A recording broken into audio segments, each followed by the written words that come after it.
Hi, welcome back to the channel. It's Ian from Off Grid with Peniglen Cabin Life. Good morning to everybody. The time is 4:32 AM. It's very cold here at the cabin this morning. I've been up most of the night and I had the fire on last night and it was nice and roasty toasty, but I forgot to put coal in. So as I've sat down watching YouTube during the night, then I've noticed it's been dropping colder and colder, and I thought I put coal in but I hadn't. It's my own silly fault. So I had pizza for tea last night, cooked a pizza, that was nice, and then I bought from Asda, because I get Asda delivery just in case you don't know, then I bought a few weeks ago, good few weeks ago, they were selling off the chicken burgers. Now I love chicken burgers and they were bird's eye. And they should have been £1.60 odd for 4, and they were selling them off at 70 odd p. So I bought about 8 or 9 packs of them. So I had some of them last night with some salad cream.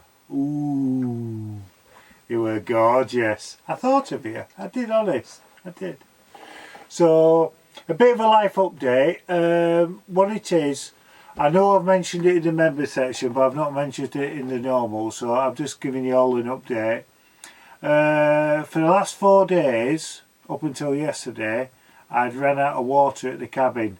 My well stopped working again, so I had no water. The only water I had was a few bottles of, well, I had 6 bottles of water, and then I also had what I had in the pans, and obviously the kettle and stuff like that. So I always keep the water containers outside with the dogs full right to the top anyway, so that saw me through slightly. But I had to use what I've got here, so I was really struggling 4 days. You don't kind of realise how important water is until you lose it. And I tried fixing it myself, but I couldn't fix the well where the problem was. So I eventually managed to get in touch with my plumber, who was on holiday, but he was back Sunday.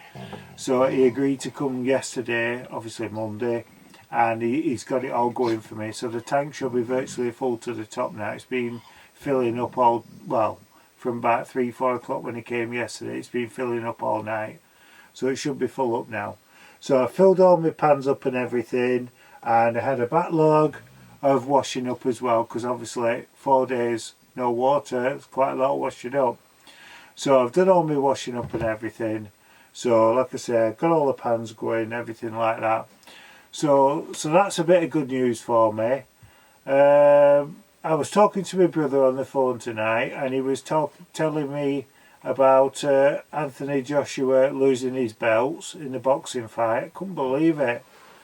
So, but he seems to do, the thing with him is, he's a good boxer, but he gets overconfident, I think, and he just goes to his head and he loses his fight. But if he knuckles down, if he knuckles down and concentrates and focuses, he can beat anybody, that lad. I think he's a good boxer, me. So I always remember watching the old Tyson fights and Bruno. I used to love watching Bruno, me. So I watched the odd Lennox Lewis, but I weren't a big Lennox Lewis fan. I tell you who I used to enjoy watching, Chris Eubank and Nigel Benn. Oh, the good fighters and the Dark Destroyer and Nigel Benn. He were good, he were brilliant. Best thing about Nigel Benn is when he were losing, that's when he were most dangerous. It's strange that, isn't it? But it was. He'd come back fighting. But I used to like Chris Eubank for his showmanship. He were good. I liked him. I used to like Naz as well, he were good. Prince Nazim, I thought he were brilliant in his day. So, but yeah, I used to like watching Evander Holyfield, some of the greats. And I like watching sometimes on YouTube some of the really old fights, like Joe Frazier. They called him Smoking Joe Frazier, didn't they? And I used to like watching the old Muhammad Ali fights as well. So, yeah, it brings back nice memories, that.